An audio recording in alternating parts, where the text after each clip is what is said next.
विद्येचं माहेरघर असलेल्या पुणे शहरामध्ये एका विद्यार्थिनीला अगदी लहानपणीपासून जो शिक्षक शिकवायचा त्याच शिक्षकानं आता तिचाच लैंगिक छळ करण्याचा प्रयत्न केल्याचं अतिशय गंभीर प्रकरण उघडकीस आलंय। या प्रकरणाला खरं तर वाचा फुटलीही नसती, मात्र विद्यार्थिनीनंच या सगळ्यामध्ये धीर दाखवला, धाडस दाखवलं आणि त्यामुळे हे सगळं प्रकरण समोर आलं। त्यानंतर मात्र आता याच शिक्षकाला घेरून काही राजकीय कार्यकर्त्यांनी बेदम चोप देखील दिलाय। आरोपीला अटक करण्यात आली आहे। नेमकं प्रकरण काय घडलंय हेच जाणून घेऊयात। नमस्कार, मी समृद्धी आणि तुम्ही पाहताय टॉप न्यूज मराठी। पुण्याच्या कात्रज आंबेगाव परिसरामधलं हे संपूर्ण प्रकरण आहे। घडलंय असं की ही जी पीडित विद्यार्थिनी आहे ही आता 9वी मध्ये आहे, ती आता 14 वर्षांची आहे आणि गेल्या अनेक वर्षांपासून म्हणजे ती अगदी लहान असल्यापासून ती ज्या शाळेमध्ये सुद्धा होती त्या शाळेत सुद्धा हा शिक्षक तिथे शिकवायला होता आणि गेल्या अनेक वर्षांपासूनचं विद्यार्थिनी आणि शिक्षकांचं या दोघांचं रिलेशन आहे। लहानपणापासून तो तिला शिकवत असल्यामुळे विद्यार्थिनीचा सुद्धा आणि तिच्या पालकांचा सुद्धा त्याच्यावरती अतिशय चांगला विश्वास होता। मात्र याच विश्वासाचा गैरफायदा या शिक्षकानं घेतला। आरिफ याकूब सय्यद असं या नराधम शिक्षकाचं नाव आहे। आता घडलंय असं की ही विद्यार्थिनी अनेक वर्षांपासून जेव्हा त्याच्याकडे शिक्षण घेत होती, हा प्रामुख्याने काय शिकवतो तर कम्प्युटर रिलेटेड गोष्टी शिकवतो। कम्प्युटर सायन्स असेल किंवा प्रामुख्याने रोबोटिक्स हा त्याचा स्पेशालिटीचा विषय आहे। रोबोटिक्स हा शिकवतो आणि ही विद्यार्थिनी सुद्धा तिलाही लहानपणापासून रोबोटिक्स मध्ये वगैरे इंटरेस्ट होता।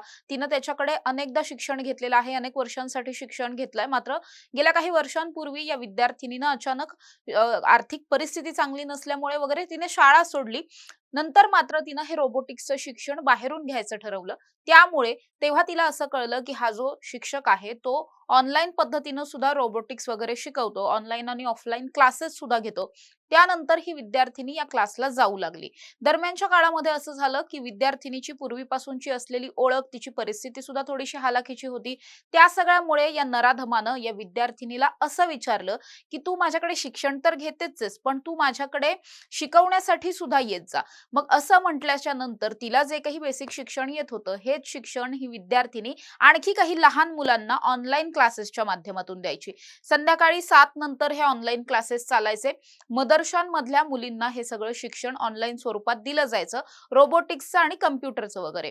आता हे सगळं शिक्षण जेव्हा हा शिक्षक द्यायचा त्यावेळेस ही विद्यार्थिनी काय करायची तर ही त्याला मदत करायची, म्हणजे एकंदरीत सगळं ऑनलाईनचा सेटअप लावून देणं असेल किंवा नोट्स काढणं असेल, अशा पद्धतीची मदत ही विद्यार्थिनी त्याला करायची। कधी कधी अगदीच लहान मुलं असतील तर तिला जे काही बेसिक नॉलेज आहे हे ती शिकवण्याचाही प्रयत्न करायची।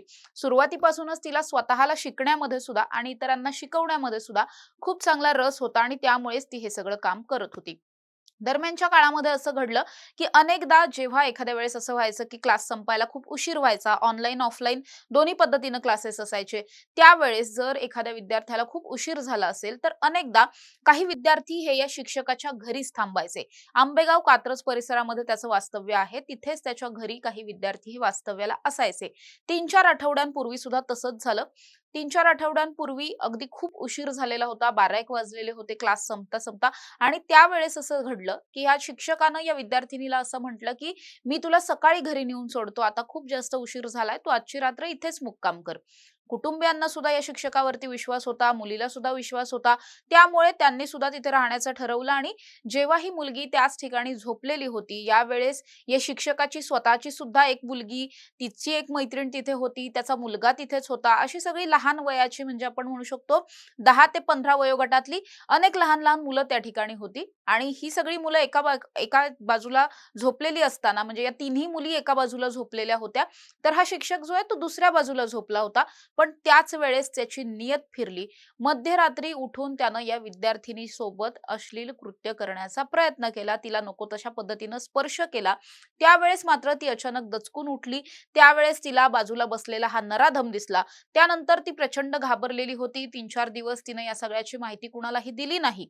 इव्हन एवढं सगळं झाल्याच्या नंतर ती घाबरलेली होती, मात्र तरी देखील ती त्या क्लासला जात होती।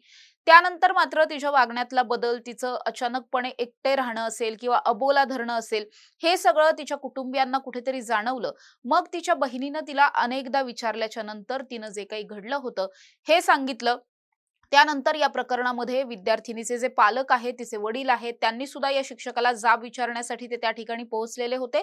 त्याच वेळेस काही राजकीय कार्यकर्ते सुद्धा त्या ठिकाणी पोहोचले आणि या शिक्षकाला चोप देण्यात आला. त्यानंतर मात्र या प्रकरणामधली आंबेगाव पोलिसांमध्ये तक्रार दाखल केली.